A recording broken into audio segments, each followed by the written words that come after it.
to kutani lisusu encore une fois na bino à travers nos vidéos on a koyoka liloba ya Nzambe puisque il est de la volonté de Dieu vraiment tant on surtout tokoka kolesa d'intelligence na biso yango wana na poko ya lelo toko banda na mot de prière et puis toko passer directement liloba na sœur Anne Oyo azali enseignante du jour pour te akoka kolesa d'intelligence na biso afin que tozala vraiment na ngui na liloba ya Nzambe yango wana toko bondela et puis sœur Anne akozwa mbala moko parole tobondeli na kombo na Yesu Kristo yawe Nzambe mozalisi kolozwa na yo lokumu mpona nyonso oyo yozali kosala kati na biso na tango nyonso tu oyo biso tozali awa na se na moi oyo po te tozali bapaya baleki nzela na se na moi oyo papa nayebi ke ekolo yo ozali na biso elongo po te yo otikaka bana na yo te papa tika ete tango nyonso tu liloba oyo tozali koyoka Père Céleste ekoka kobota mbuma kati na bomoi na biso afin ke tokende liboso na tina ete munguna satana akoka kozwa esika te na kati na bomoi na biso yawe tokumisi yo topamboli yo na kombo na Yesu Kristo oyo azali mokonzi pe mobikisi na biso tolobi amen. Amen. Bien bandeko kati na Yesu biso wana toye lisusu na kati ya bandako na bino toye lisusu bandeko ezali moma moko kitoko nayebi te soki bino pe bozana esengo oyo ngai personnellement oyo nazalaka nango bandeko nalaka na esengo makasi ntango toali kosala partage ya parole pamba te liloba yango eleki nyonso bandeko na ngai nyonso ekotikala toyaki maboko pamba tokozonga pe maboko pamba raison pour laquelle bandeko esengeli na biso kaka totenir kaka ferme totenir bien lelo sans plus tarder tozali kokoba toujours kokoba na parole de Dieu mbaleleki touteki komona bongo totalaki bongo 4 étapes oyo ekoki ko aider biso pona ko renouveler intelligence na biso tokendaki na biso na betape ebele te tozwaki kaka 4 pona esunga biso lelo tokotala bongo na mutu oyo azali kosala effort azwika mwa ba technique lolenge nini akoki kotambola pona renouveler intelligence na ye yango wana tokotala après avoir ko renouveler intelligence mutu azali na betape na ye oyo aprogressera 1 ake na 2 ake na 3 c'est comme ça et ainsi de suite yango wana lelo sujet na biso ekozala bongo après avoir ko renouveler intelligence kosala effort ya ko renouveler mutu ayambi Jésus Christ atambolaka na mikumba ebele te yango wana titre enseignement na biso ya pokwa ya lelo ezali bongo voyager léger. Voyager léger tout court, c'est simple comme bonjour, hein? C'est simple à comprendre. Voyager léger.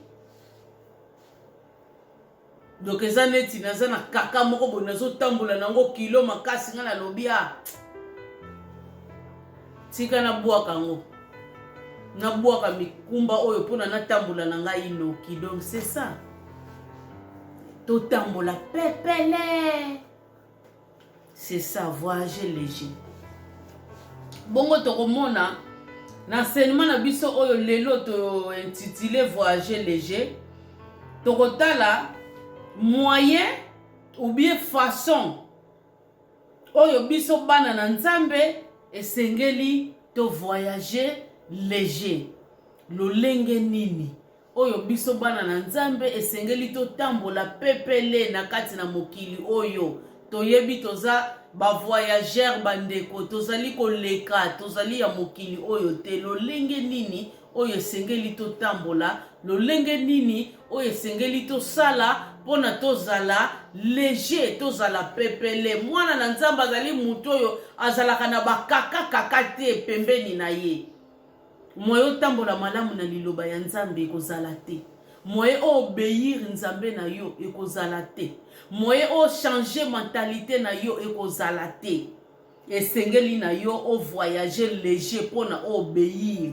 na biloko wana nyonso eloko ya liboso penza oyo tokotala mpona mwana na nzambe voyager léger esengeli tout d'abord ya kozwa décision ya kose débarrasser na bafardeau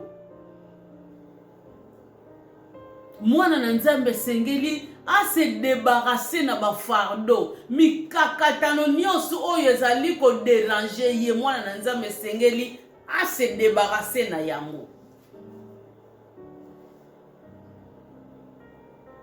bafardeau wana eloko ya liboso bandeko tokotala toujours nde na utaki koloba liboso intelligence pamba te balobi bandeko intelligence yango wana ezali source ya nyonso tu na kati ya bomoi na biso yango ezali maître ya nyonso na kati ya bomoi na biso même na parole de Dieu eza na baplace oyo balobaka na biso cœur ezalaka cœur oyo etambolisaka makila te oyo ekabolaka bamakila te na nzoto me ntango bazotalisa biso na kati ya parole de Dieu cœur ezali bongo intelligence na biso yango na balobi to garde cœur na biso plus que biloko nyonso ndenge wana te frère Maï to garde cœur na biso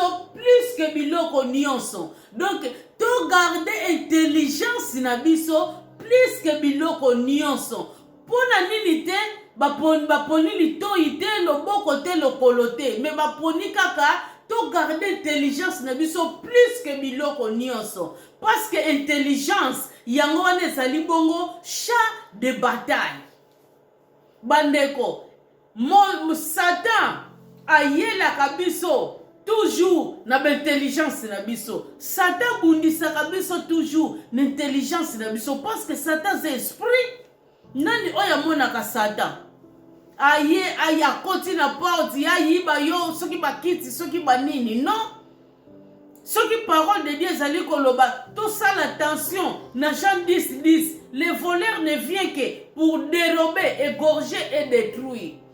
Le voleur wana c'est diable Satan pona nini balobi teke ayaka pona a détruire po soka zali koyambala moko pona a détruire yo kosina ko prendre ma disposition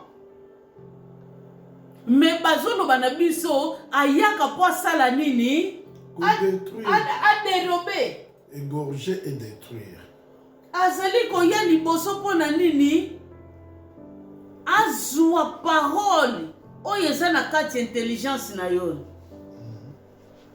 c'est ça mot dérober azali koya po azwa parole de Dieu oyo eza na kati intelligence na yo tango azwi yango après balobi na biso nini après azosala nini égorger akoya pembeni na yo po akanga yo a égorger yo ouais ko égorger après akosala nini a détruire yo po kosala tango ba égorger boy okozala lisusu na prise moko te sans défense c'est ça sans défense bien donc okozala sans défense tango koyembala moko égorger yo kati yo ka mbala moko asali nini a détruire yo donc toyeba ke diable azali esprit bandeko azali koya toujours na moyen spirituel et puis parti oyo diable atakaka bana na nzambe ezali toujours bongo intelligence na biso Yangwana toujours tozali ko beta sete neloko oyo babengi intelligence. Bandeko, mwana na nzambe aza na kapasite wana te ya kokanga makanisi ya mabe eyela ye. Ekotaka bandeko, moni intelligence oyo ezwaka nyonso, ba flèche nyonso ezwaka, même côté positif, même côté négatif, ye enkesaka nyonso, ezwaka nyonso. Mais nzambe apesa biso kapasite wana ya koyeba ko discerner, ya koyeba ko longola oyo ya malamu, otiki na intelligence no, oyo ya mabe bandeko, bwaka yango. Yango na balobi na biso toujours intelligence na biso. Yangwana batie point. Esengeli na biso to se débarrasser na ba fardeau nyonso tout à partir intelligence na biso. Bongo fardeau ya liboso oyo tozali komona toujours à partir ya intelligence na biso oyo monguna atakaka lisusu plus ezali bongo nini? Condamnation. Mwana na nzambe esengeli a voyager léger. Parce que na Romain balobi na biso, il n'y a plus de condamnation, pour ceux qui sont en Jésus-Christ, c'est ça. Ouais. Condamnation ekoki kozala te na ba oyo bazali na kati na Yesu. Mwana na nzambe akoki ko vivre na condamnation te. Ah, lisumu wana na salaki, ah boye. Non, mais bien aimé. Tango silaki ko ndima na kombo na Yesu Masia. Masumu na yo nyonso ezalaki effacé, ezaneti tableau. Tango to bato kendaka classe, bato bakei tour ya 20 midi, ya 20 midi plutôt. Ba oyo bayaka tour ya après-midi. Boko yeba bato batangaki eloko boye soki bafasaki tableau na bango te. Alors soki bafasaki tableau na bango nyonso bokoyeba te bino bana après-midi, bokoyeba te bana 20 midi bazwaki nini. Alors nzambe tango alimbisa biso na Yesu Masia afasa tableau. Akoloba te ka yo yebi kosalaki boye non. Yangwana mwana na nzambe to souhaitaka te to kweya. Tozali ko souhaiter te okweya. Mais na tango okweyi reconnaître que na memi lisumu senga bolimbi sepa ya nzambe telema ndenge to utaki kotanga na enseignement wana mususu to se forcer au telemi au pupoli bilamba, donc au pupoli intelligence na yo bandela marche na yo continuer marche na yo. C'est ça. Ezali point moko makasi oyo monguna asilaka ko profiter na yango na bana na nzambe. Condamnation. Bandeko mwana na nzamba vivaka na kati na condamnation te. Mais sengeli kaka ko reconnaître mabe, senga bolimbi sipa nzambe. Nzamba azali juste peu fidèle, a pardonnera toujours. Parce que tant ozali ko vivre na kati na condamnation, ozali ko voyager léger te. Mwana na nzambe esengeli a voyager léger. Oyo bandeko musuba yembaka nzembo pepele oh pepele. Donc c'est ça. Pepele, voyager léger bandeko. Ekozala malamu mingi na kati na bomoi na biso, surtout koboya condamnation. Tokotala toujours eloko oyo babengi intelligence. Tokokende bongo na Romain. Frère Maya otangela biso na Romain chapitre 12 na verset 2. Romain 12, 2. Total liloba nzambe elobi na biso nini. Romains chapitre 12 verset 2. Oyo bazana Louis II na page 1145. Verset 2. Ne vous conformez pas au siècle présent, mais soyez transformés par le renouvellement de l'intelligence, afin que vous discerniez quelle est la volonté de Dieu, ce qui est bon, agréable et parfait.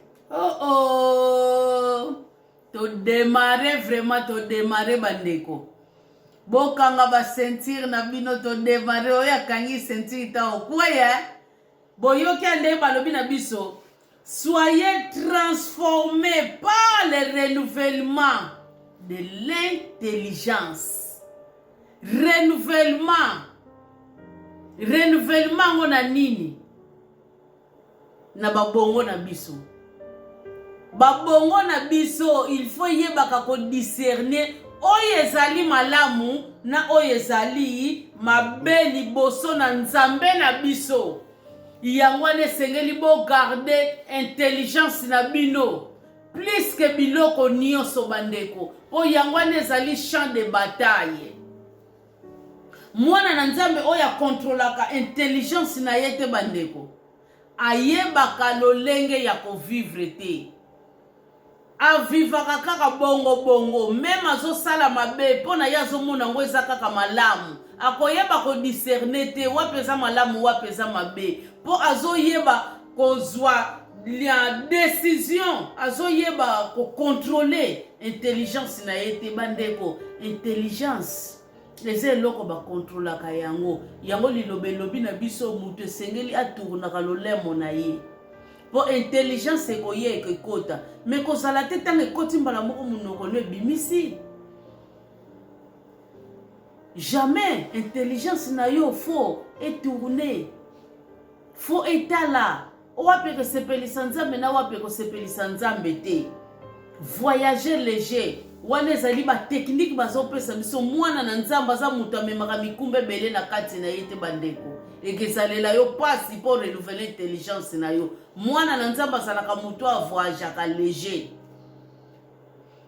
Tozo kende bongo na Ephésiens. Ephésiens chapitre 4.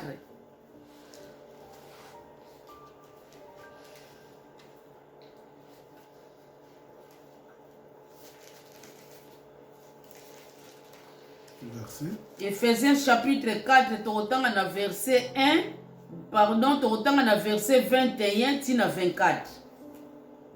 Balobi boye, na liloba Nzambe totangi, si du moins vous l'avez entendu, et si conformément à la vérité qui est en Jésus, c'est en lui que vous avez été instruits à vous dépouiller en égard à votre vie passée du vieil homme qui se corrompt par les convoitises trompeuses, à être renouvelé dans l'esprit de votre intelligence et à revêtir l'homme nouveau créé selon Dieu dans une justice et une sainteté qui produit la vérité. Bandeko, totangi biso nyonso. Parole de Dieu oyo ezali ko enseigner biso na pokwa ya lelo. Esengeli na biso to revêtir homme nouveau. L'homme nouveau wana ezali bongo Jésus-Christ. L'homme nouveau wana ezali bongo notre façon d'être. Oyo esengeli na biso to revêtir yango wana esilaka ko produire ba vérité na kati ya bomoi na biso. Bien. Totalaki na première po balobaki na biso intelligence oyo esengeli to éviter surtout condamnation. Tozotala kaka toujours na deuxième point tokotala bongo environnement. Mwana ya Nzambe esengeli na ye a voyager léger. Pona ko voyager léger esengaka pe na mwana na Nzambe faut ayeba ko contrôler environnement na ye. N'est-ce pas ça, frère Maï? Bien sûr que oui. Moi, je ne sais pas contrôler l'environnement. Environnement, c'est quoi? Environnement, frère Maï, c'est quoi? Environnement, toloba, ezali, epai oyo yo ozali. Epai oyo yo ozali kovanda. Pembeni na yo. Esengeli o contrôler yango. Mutu nini ozana ye pembeni, peut-être ozana munguna. Peut-être ozana biloko moko ya bien te pembeni, il faut ko soigner yango. Toko bakisa lisusu exemple mususu. Toko loba neti bana na biso. Tozomona bana na biso mingi bazobeba l'influence ya libanda. Toboti bango tozopesi bango éducation, tolakisi bango parole de Dieu, mais ntango bazokola bazolakisa biso le contraire. Eloko ni ezosala na kati na bango ndenge wana mpona nini bazoyeba kocontrôler environnement na bango te. Yango wana bazozala facilement komemama na lolenge ya mabe, emporté en tout va des doctrines. Yango wana mwana na Nzambe esengeli na yo voyager léger. Pono voyager léger esengeli pe mwana na Nzambe ayeba ko contrôler environnement na ye. Soki ngai ser matu nalingaki peut-être kotonga mingi, nazalaki na camarade moko oyo banda bo mwana tokola na ye totonga kaka tosalaka makambo moko kaka oyo esepelisaka nango ka Nzambe te. Mais soki lelo nazwi liloba eloko nini na kosala liboso na kolinga moninga na nga wana pe a changer lokola ngai na kolinga na pesaka ye liloba. Mais soki na remarque moninga na nga wana azolinga ne liloba te, azolinga kaka kotambola lolenge tozalaki kala mpona na sécuriser vie na ngai ezala malamu na kati ya liloba ya Nzambe, na kosala nini? Na kozwa distance na ye. Mais soki nazali ko contrôler environnement na ngai te, na ko continuer kaka na ye, alors et que senga na ngai moyen sikoyo na yeba ko salela pena Nzambe na lolenge sengeli ezate. Du tango tozo solola na ye, tango nazo tombola na ye, na kozala kaka na lolenge na nga wana oyo ezalaka ke mutu lokola azokoka ko contrôler environnement na ye te, azolata deux kazaka à la fois. Soka komi pa ya bana na Nzambe, ye alati pe poso kaka ya bana na Nzambe ndenge na lobaki la fois passé na enseignement mususu. Soki akei pa ya ndeko wana ya mabe ubie babengani bazo solo la pe kaka ba masolo ya lolenge ya mulili. Omoni yango wana tozomona ngo exemple mususu na kopesa même na ba Facebook. Ezali ba moyen moko oye ba nouvelle technologie ye tokoki ko profiter na yango, mais yango nde e diriger biso te. Liboso ezalaki tokokende ndako par ndako tozali koteya. Lelo oyo tozoke esu ndako par ndako te, ntango nazwi occasion wana na kokende, mais ntango nazwi occasion te ngai ye na tozosala yango, mais tozokota ndako par ndako bozozwa liloba dini manière ou note toujours na moyen ya nouvelle technologie. Du esengeli biso toyeba ko diriger yango ekoki ko diriger biso te po eza environnement moko boye. Mais tozomona lelo bana na Nzambe kota na page ya Facebook ya mwana na Nzambe, soki alataki elamba loboko esala ba fantaisie moko boye, fa beta kaka phase ya loboko wana pona fantaisie wana monana. Soki fantaisie wana bachaki yango na mukongo mwana na Nzambe, fa beta kaka position moko boye pona batu bamona ke lamba oyo alati eza na fantaisie moko na mukongo. Bandeko oyo tozosala eza nini? Tozoyeba ko contrôler l'intelligence na biso te. Yango wana nasilaki koloba ke champ ya bataille ya mondimi ezali bongo intelligence. Pamba te mo intelligence mutu ekesaka nyonso ya mabena oyo ya malamu kita yo. Sujet na biso ezali to voyager léger. Mondimi voyager léger. Longola ba fardeau oyo ezali ko entourer yo de part et d'autre, gauche, droite, liboso sima. Longola ba fardeau wana mwana na Nzambe sengeli a voyager léger.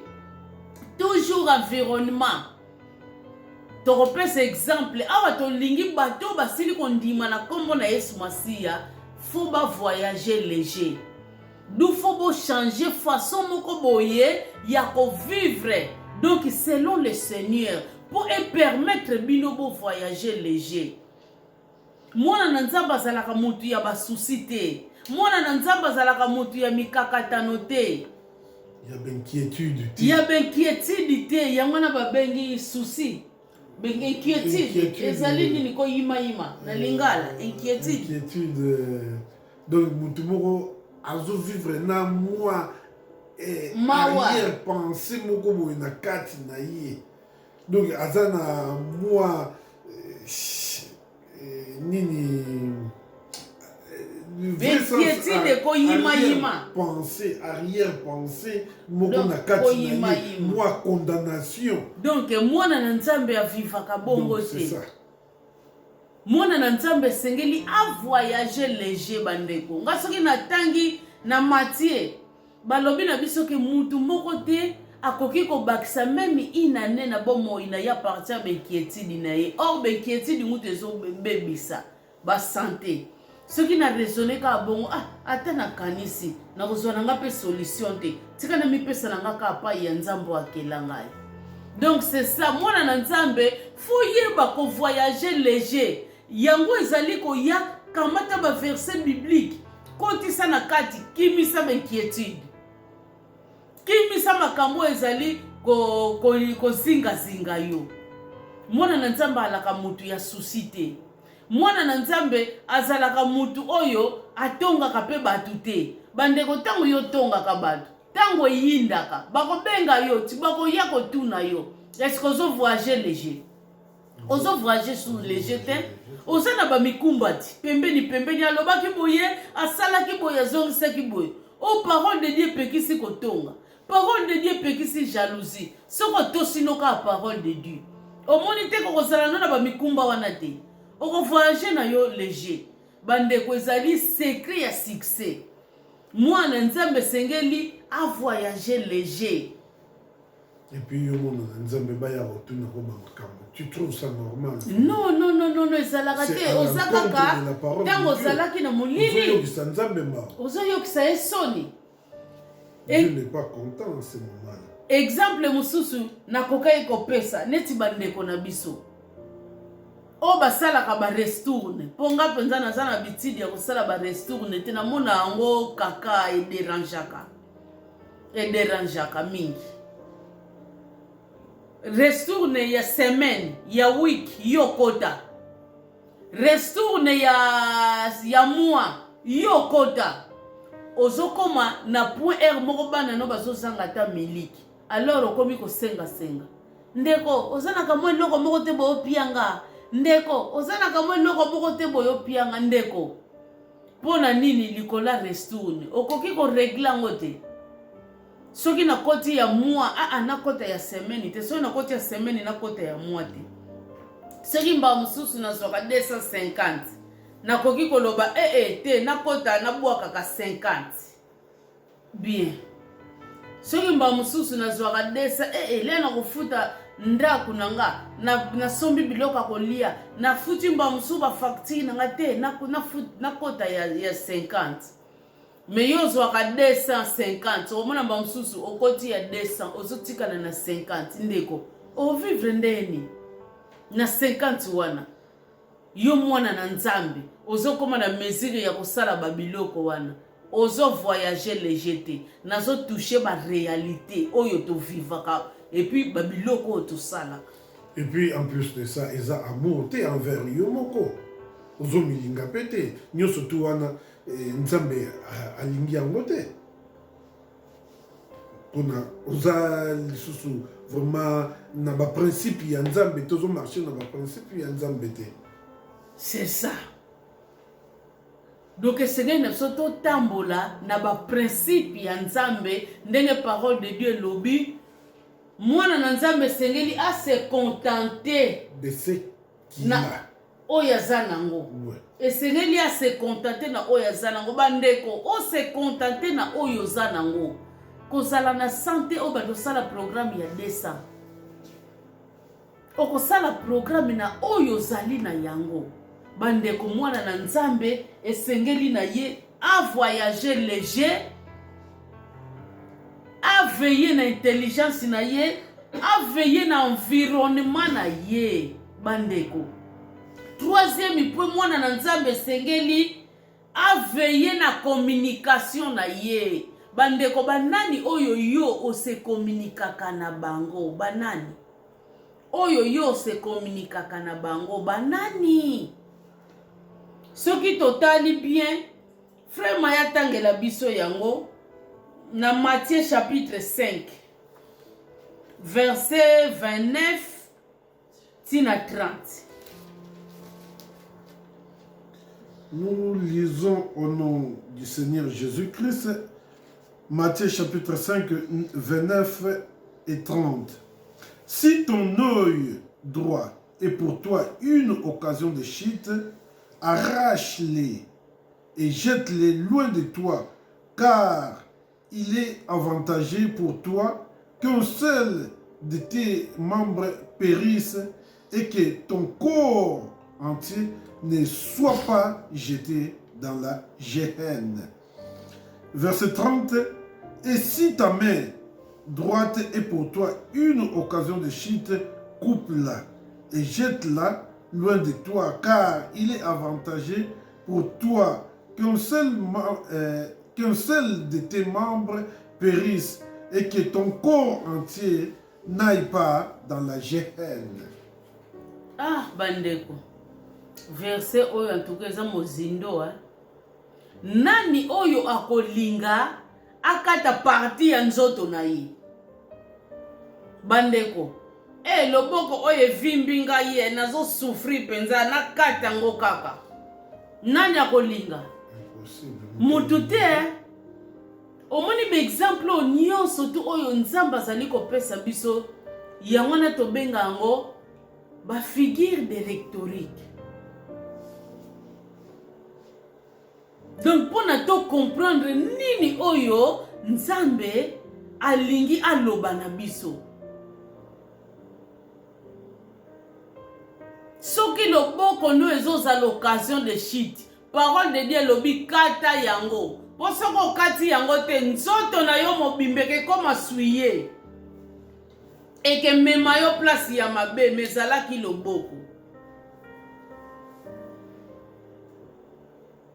Bandeko eza ba façon nzambe azoloba na biso esengeli na mwana na nzambe azala éveillé donc communication na ye nani oyo yo sololaka na bango banani oyo yo ozali kokotwa ye mwana na nzambe akontrolaka babiloko wana nyonso tu mpona avoyager léger ndenge na wutaki koloba bakamaradi bakompagnon ya mabe bandeko musika zala musika na bango boza binemi te bokutani ya boni mama boni papa na ndako malamu boye kimia oleki c'est comme ça donc na opesa bino exemple ya Jésus lera bandaka musala na ye Marie na Joseph bayebaki te mwana abandi musala na ye akenda na ye 3 jours bamonaka ye te talaka biso mutema ya ba mama Marie le razwaki na bandeko na ye mususu ba frère na ye bake koluka ye bake kuta ye tala le groupe na ba mikolo ye na katikati azote ya ne bango bazotune ba mituna ye bazozongisa Marie mbala moko alobaki papa osali boye lolenge nini banda okenda tozoluka yo boyokaki réponse à Jésus alobi abengi kutu mama te femme po bomona Jésus azalaki kaka mutu mususu alobi ne femme biso mwana ngana boti aloba nanga bona mwana wa sempoli vous voyez mutu na yezo sa malamu te osomona. Donc azalaki kaka donc kimaki kaka bandeko alobi bandeko na ngai oyo bazosala volonté ya papa na ngai bandeko ndeko na yo azali te oyo botamine kaka ye wana kaka ndeko no tout comme oyo botamine akoki pe koluka yo na kufa oyo nguto botamina ye te aza malamu mpona yo. Alors te lobi peut-être to boya ba famille na biso to yebi enseignement bongo pe existe kate famille no eza famille na yo mais yeba ke ndeko na yo bandeko oyo bozali kotambola na ye de commun accord oyo bozali kotambola na ye na vision moko oyo bozali kotambola na ye na même mentalité ndenge batu mususu monde d'essence bayemba bayaka na vie ya moninga po bakisa un plus non pas oya posala moins bandeko eza na bakamaradi mosusu bokosolola na ye kaka bafutilité na futilité. À quoi ça sert? Na yo mutu ozwi liloba ya nzambe me wana lingaka ne liloba te, alingaka kaka bafutilité. Yango wana kata loboko bandeko, kata loboko po yo oza susu na ta wana te. Faut voyager léger. Pas mwana ya nzamba zali, faut a voyager léger. Faut yeba sikolo lenge nini oyo koki ko voyager léger. Mutu ayaka pembeni no toujours ba problème. Po ayaka pembeni na yo toujours ba problème. Yo kokende na ndako na ye ovandi kimia. Oyebi ke nazana ba limite na ngai awa naza mopaya okovanda kimia. Metango ya yaka na ndako na yo. Ayebi eloko oyo babengi kimia te. Ayebi eloko oyo babengaka savoir vivre te ou bien savoir faire te. Ndako na yo nyonso tu azali ko contrôler. Biloko na yo nyonso azali ko contrôler. Bana na yo nyonso azali ko contrôler. Mazobosa na ke yo kendaka pe na ndako na ye. Lolengo ye azosala na ndako na yo yo jamo salaka yango kuna. Aza deja lolenge nini. Mutu nini oyo kotwa yaka, mutu nini oyo sololaka na ye me bien aimé. Faut ko yeba ko gérer communication na yo na nyonso. Na nyonso bandeko na ngai, il faut ko yeba ko gérer environnement na yo na nyonso. Luka kimia na mutu nyonso. Yeba ko contrôler nyonso ozali ko sala bandeko. Tango zali ko yeba place nini oyo ngai na zali ko tshalo polo.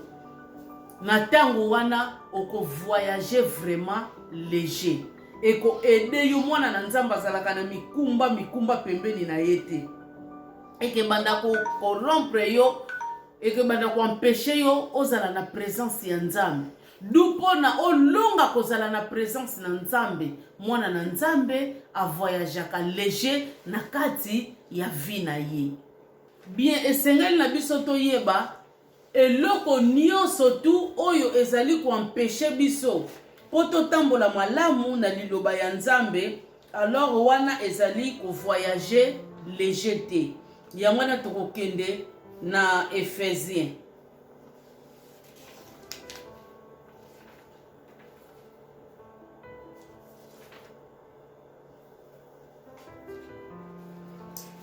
Liboso totangaki na Ephésiens 1 na tina 24 o balobaki na biso tolongola babitidi na biso nyonso tu o tozalaki nango ya mabe tobwaka yango tolata ya sika po to voyager léger. Sikoyo tokotanga na Ephésiens toujours chapitre 4 kuna tosukaki na 24. Sikoyo tokotanga na verset 5 na verset 25 tokokende nango ti na 32. Toujours voyager léger. Je lis au nom du Seigneur Jésus-Christ. C'est pourquoi renoncez aux mensonges et que chacun de vous parle selon la vérité à son prochain, car nous sommes membres les uns des autres. Ok, na 25 balobi na biso nini? Biso bana na nzambe esengeli to renoncer na mensonge. To boya lokuta. Moninga aloba bosolo pembeni ya moninga. S'arrive bandeko mutu azali parfait azali te la mokili. S'arrive tantôt pe tokosaka likambo ezali boye yo memi yango boye. Parce que chair o ezalaka faible tantôt etindaka biso na babiloko moko oyo ezali kosepelisa nzambe te. Mais esengeli na biso to yeba toujours ndenge na uta koloba na Timothée nzambe alobi efforcez-vous. Soko kweya kilingo sala nini otelema. Alors parole de Dieu ezali koloba na biso pona ko voyager léger esengeli na biso koboya lokuta bandeko. Tango lingaka kokosa, tango nyonso kokosa yeba kezali fardeau na kati na yo. Ozo voyager léger te. Mwana na nzambe pa voyager léger esengeli na ye akima lokuta. Aloba vérité na moninga na ye po a voyager léger. Na kozwa bino na mulaite tomona na bamikolo pe bapesa biso lisese wana. Soki yokosi okomi na mboka moko boye yokosi kolala te. Tango lali bakodetecte yo ke okosaki malamu leka na bayeba te okende kaka omoni ntango deja bareve yo okosaki ozovoyage lisusu leger te yango wana fo kokima oyo nyonso liloba ezali kopekisa biso mpo mona na nzambe avoyage leger ntango mesanaki kokosa tika kokosa. 26. Si vous vous mettez en colère, ne péchez point. Que le soleil ne se couche pas sur votre colère. Verset 27. Et ne donnez pas l'accès au diable. Ok. Awa, balobi na biso na 26. Soki osiliki, ça arrive. Parole de Dieu pekisi ko silika. Mais tant que batu, cher ezalaka toujours faible, ça arrive peutosilikaka. Oya kolobaka silikaka te akosi. Mais ezana batu oyo basilikaka annexe wala nde ezali mabe. Alors parole de Dieu zoloba na biso soki osiliki moi tango ezali kokende po butu eya kolala na kanda na yote folinga elongwa pona nini na verset 27 balobi na biso pona opesa accès na diable te kofongolela diable ba porte te mwana na nzamba azali te mutu oyo soki kaka siliki eke vandela ye mikolo ebele yo osalaki boye yo olobaki boye elongi ekangama makambo nyonso toujours ekangama nyonso wana oza kovoyage leger te mpo oza na mikumba na pembeni na yo oza na kanda na intelligence na yo ekotinda yo oagir mpe na bandenge moko boye alors oza kovoyage leger te o parole de Dieu ezali kosenga na biso to voyager léger. 28. Que celui qui dérobait ne dérobe plus, mais plutôt qu'il travaille en faisant de ses mains ce qui est bien, pour avoir de quoi donner à celui qui est dans le besoin. Oyo abandaki koyiba asala nini? Ayiba lisusu te. Asala na maboko na ye, donc na mutoki na ye, po apesa pe bandeko mususu oyo bakozala pe na posa. Alors yo muto yibaka liloba nzambe pekisi koyiba yo mwana na nzambe oyo yibaka ozo voyager léger te yeba na ko voyager léger tika koyiba. 29. Qu'il ne sorte de votre bouche aucune parole mauvaise, mais s'il y a lieu, quelques bonnes paroles qui servent à l'édification et communiquent une grâce à ceux qui l'entendent. Oh, toutaki koloba awa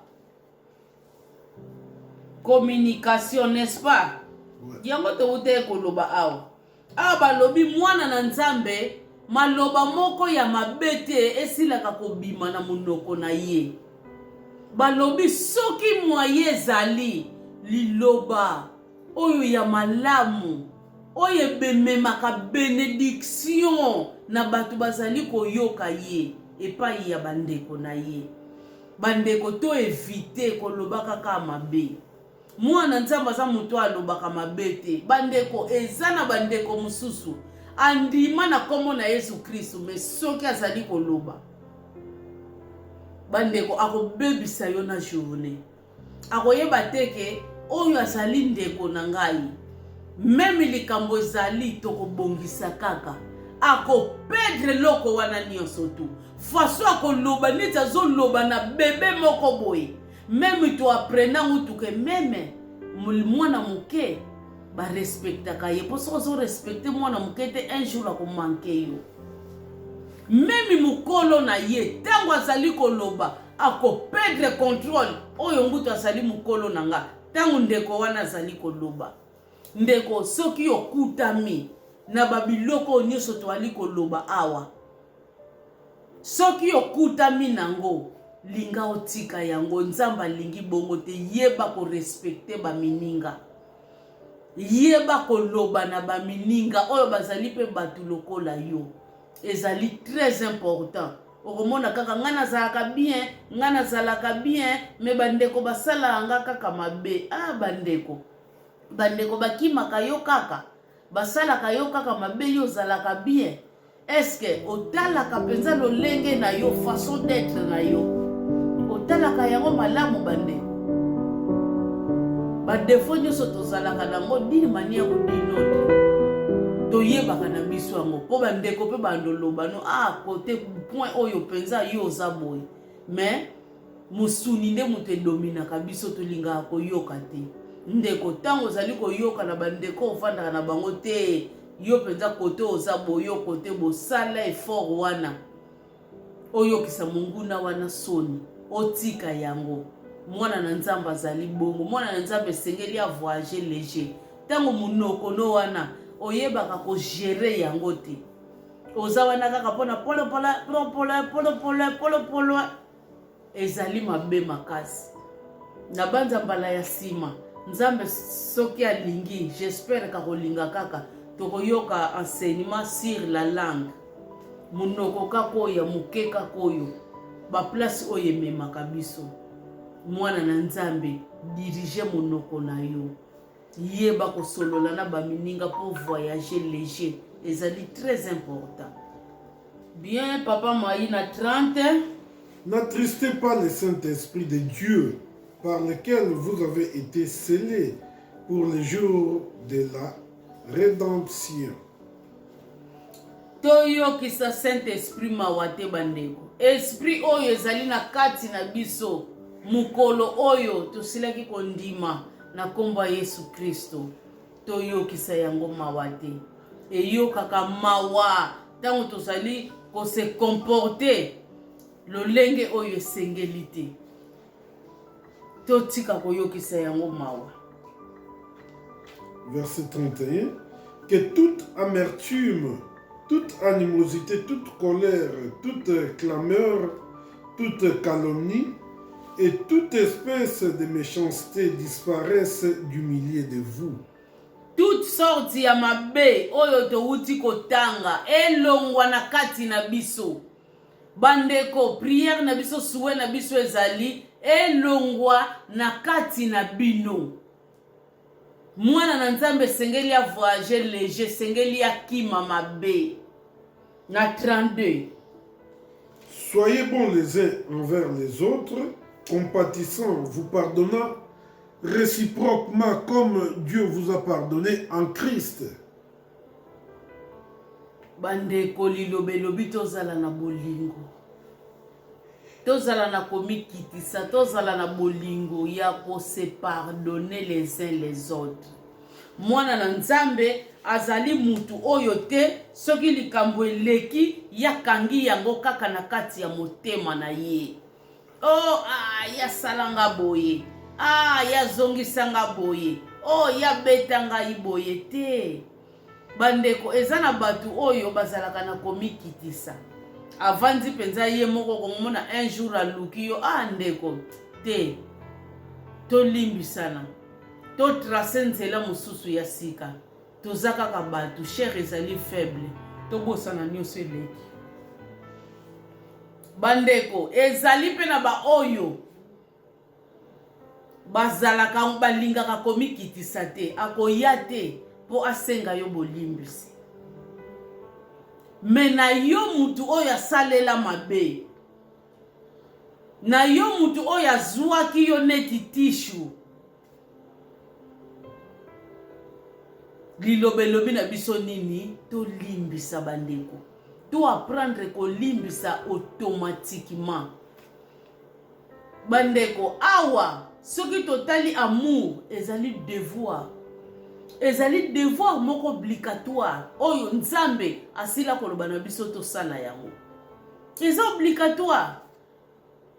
Parce que nzambe ye moko alimbisa biso. Nzambe ye moko alimbisa biso mutu ya liboso. Na Jésus Christ a effacé mabe na biso nyonso. Pourquoi pas mes bien-aimés? Soki nzamba salaki yango pona biso. To sala ba faute ya ndenge na ndenge, to sala masumu ya ndenge na ndenge, nzambe wana a effacé yango. pourquoi panga na yo tokoka kolimbisana même oyo alingine komikitisa te aza koki orgueilleuse alingaka ko reconnaître mabe nete pona ye aza kaka bien asala yo mabe ko garder yango na intelligence te soka ye ko senga bolimbisi limbisa ye soki pa ye na yete yo moko etanke mwana na nzambe esengeli olimbisa ndeko wana automatiquement parce que okoki ko vanda kaka na kakana na motema na yo te tango zo vanda kaka na kakana na motema na yo yango wana biloko babengi fardeau ozali ko voyager léger te mais parole de Dieu ezali ko apprendre biso il faut ko voyager léger bandeko na Matthieu balobi mutu oyo alimbisaka muninga te nzambe pe na likolo akolimbisa ye te tango yo ozali kolimbisa muninga te yeba yango prière na yo ezokoma te pa ya nzambe c'est ça donc il faut kolimbisa na lolenge biso tokendaka pa ya nzambe limbisa biso lolenge moko pe biso to limbisa na kabandeko automatiquement ezali très important parce que nzambe ye moko alingaki biso mutu ya ebandeli esengeli na biso pe to limbisana bandeko sujet na biso ya pokwa lelo ezalaki bongo voyager léger bandeko mwana na nzambe sala effort ya ko voyager léger mwana na nzambe azali mutu azalaka na mikumba ebele pembeni na yete yeba ko gérer mikumba na yo ndenge lisese moko bapesaka biso na kala mama moko bamonye na kilo na ye makasi mutu azoleka na mutuka yoki mawatelemi amemi mama wana koti na kati ya mutuka mama wana boyi kokitisa kifunda na ye kaka na yango kaka mama na memi yo pona na monaki oza na kilo te papa nga na kokitisa goti kaka na yango kaka bandeko kitisa yango pona mutuke memi yo kitisa yango popema bandeko to se débarrasser na oyo nyonso tu ezopesa biso kilo oyo ezali kopesa biso bakaka na mitema bandeko to se débarrasser na yango oyo nyonso yebike ekeya kobebisa vie na yo bandeko eza fardeau to se débarrasser na yango mwana na nzambe yango wana secret voyager léger na nzembo ngo kutu na yembango kala na yebite soki na oyebango lisusu élimine tout les poids inutiles pour voyager léger mener une vie simple enlève toutes les pensées charnelles de ton cœur car ça sera un piège pour toi. Ne te conforme pas au siècle présent, sois transformé, toi mon frère et toi ma sœur en Christ. Si tu veux vivre dans l'abondance, renouveler ton intelligence, c'est la clé au pouvoir. Élimine tous les poids inutiles pour voyager léger, mener une vie simple. Enlève toutes les pensées charnelles de ton cœur car ça sera un piège pour toi. Ne te conforme pas au siècle présent, sois transformé, toi mon frère et toi ma sœur en Christ. Si tu veux vivre dans l'abondance, renouveler ton intelligence, c'est la clé au pouvoir. Bandeko soko lingyo vivre la vie dans l'abondance. Yango yo clé to pesibino. Renouveler kaka intelligence na yo.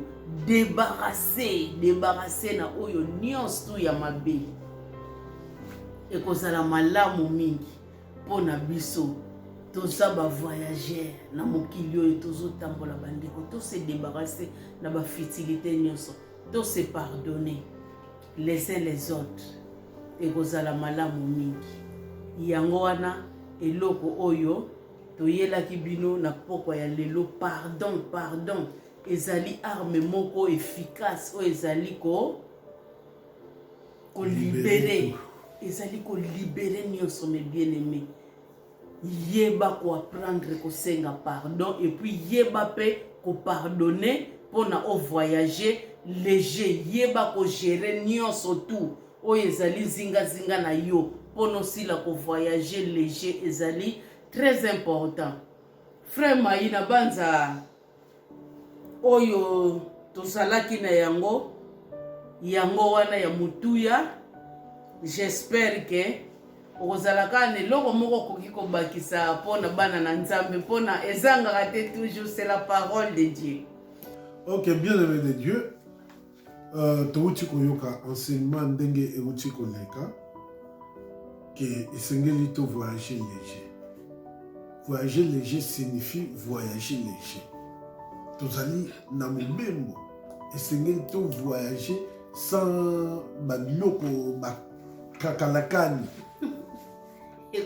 sans bacharge sinon ekodéranger mpona koluka kopema kosala boye makambo ebele mais biso toza bato moko donc tozotambola na voie moko donc ezoluka teke topema ezosenga teke tozala na bacharge mpona tokoka kotambola vraiment na vitesse oyo esengeli yango wana liloba ya nzambe elobi na biso boye na Ephésiens chapitre 5 totanga à partir ya verset 15 na 16 balobi na biso prenez donc garde de vous conduire avec circonspection. Donc tozwa garde, donc tozala éveillé, tolongola distraction, tolongola oyo nyonso tout ezali pembeni na biso oyo nyonso tout ekoki kosala ke tozala légèreté. Donc tout se conduit avec prudence. Nalinga lisusu nani côté anglophone au moins na solo zotambola na nzela la musu batel bino pano moko boye be careful. Donc ozala prudent. Donc toute fois bazo rappeler yo yango be careful. Donc pona oyeba ko conduire ndenge moko biso bana nzambe esengeli na biso tozala vraiment very careful, tozala vraiment très éveillé, très prudent, totambola avec circonspection, avec réserve, non comme des insensés, mais comme des sages. Totambola, le col a bien sensé, te moutoyo, azangine boyebi moutoyo, peut-être moutou est décalé déjà, azo kenene ka kiyendi neti ngulu. Non. Mais esengeli totambola ndenge oyo esengeli étant des imitateurs de Dieu, étant des enfants de Dieu. Yakosa la volonté ya Nzambe. Yakoplaire na Nzambe. Afin que biso moko tokoka kozala obstacle na biso te. Et puis biso moko tokoka ezala pona bolamu na biso moko. Non pas pona bolamu ya Nzambe mais ya biso. Pona Nzambe nyonso tu oyo azako sala, to oyo azako lobela biso, ezali pona bien na biso, pona bonheur na biso. Afin que tokoka kotambola ndenge esengeli. Na verset 16 balobi na biso boye, rachetez le temps car les jours sont bien. Non. Les jours sont mauvais. Tout racheter le temps. Donc, tout perdre le temps goûté. Tout perdre le temps goûté. Ata mouké, ata un tiers. Pote, ta ezamabe. Ta ezamabe. Munguna. Ndenge balobi na biso na 1 Pierre chapitre 5. Que votre adversaire, les diables, rôdent comme un lion rugissant, cherchant qui il dévorera. Tant que tu voyages léger, adversaire à Ozambiso facilement. Yangoana, Bissobana Nzambe, et Seigneur, tu voyages léger, et puis tu zala, Batumoko éveillé. Batumoko tu zala careful. pote tokoka kokwea na mutambo wana ya diable te ndenge ser autaki kotangela biso awa kolakisa biso nyonso tu. Donc tolanda biloko wana nyonso tu, to vivre vraiment amour, totika oyo nyonso tu balobi na biso, totika kotonga, kofinga, koyina, bamakambo belebele, koyiba, bondumba, nyonso tu wana eza bafardo. Eza bafardo, ezosala te ke biso to voyager léger. Et koempêche biso na voyage na biso ke tokende vraiment ndenge esengeli. Yango wana etamba na Nzambe vraiment tozalaki lelo édifié, tozalaki informé na oyo esengeli na biso toboya. Pote mingi ekoma nango habitude atongaka na ye, donc pona ye c'est normal. Non, eza normal te, eza soni. Et puis tozopesa vraiment motema ya Nzambe mawa oyo na anglais balobi sad. Donc mawa makasi Nzambe azosepela te ata soki moke. Or biso ndenge tozali wana tozali mpona kosepelisa motema ya Nzambe. Parce que nous avons la marque de Dieu en Christ en nous. Nzambe azali na Kristo, Kristo kati na biso, marque na biso yango wana. Lelo oyo biso tozali batu oyo tozali ndenge balobaka biso ba Congolais, ba Ngolais, ba nani so ba Gabonais ainsi de suite. Mais biso lelo tozali ba Nzambe. Nakanisi yango wana na zalaki nango mpona kobakisa que Dieu vous bénisse. Yangwana Sœur Mato au clôturer na mot de prière. Bien, bana na Nzambe, tozo clôturer na biso na mot de prière. To komi na biso na suka ndenge ka to ute ko lo bateau voyager léger. Vraiment mwana na Nzambe sengeli a voyager léger. To se débarrasser na o nyo se sa nango ba futilité. O nyo se zo contribuer nango na vite to se débarrasser, surtout to souligner point moko eza nécessaire. Toyeba kolimbisana ezalaka point moko très important. Mwana na Nzambe ayebaka toujours ko pardonner ndenge Nzambe a pardonnaka biso. Et puis bandeko ndenge ka tozoloba comme d'habitude chaîne na biso eza toujours ya sika, toyebi mwana ya sika toujours ndenge azalaka balengelaka ye ba pampers banini. Yango wana Nzambe azali kotika biso te, azali toujours kopesa makoki na ye pona liloba na ye ekende toujours liboso. Mais tozali kosenga na bino kaka seulement bozala na cœur wana ya kosabone. Merci na ba oyo nyonso bazali ko support chaîne oyo, ba oyo bazali ko tia ba j'aime, ba ali ko like, ba oyo ba s'abonner. Na ba o ba s'abonner te, vraiment to ali ko senga na bino bo s'abonner ekozala malamu mingi. Maman Mode, merci beaucoup pour na support ya chaîne na yo. En tout cas merci mingi. Nzambe aleka na komona yo, aleka na kobomba yo Maman Mode, merci beaucoup. Tokutani mbala sima Nzambe aleka na kobomba biso bongo to clôturer prière na biso. Seigneur Dieu tout-puissant, merci Père tokomi na suka ya enseignement na biso. Tika ta enseignement oyo papa ekangola mwana na yo moko na moko parce que to sila ko voyager léger. Pamba te to sepelisa cœur na yo. Nzambe merci pour na kimia na yo na balibota na biso nyonso. Merci papa osili ko bomba biso pona to sila ko kuta na lisusu mbala ya sima. Tika te papa kombo na yo kumbisa malibela na libela. Na kombo na Yesu Kristo azali mokonzi pe mobikisi na biso tolobi bongo amen. Amen. Bye bye. Tokutani bongo mbala sima. Que Dieu vous bénisse abondamment. Bye bisous. Bye.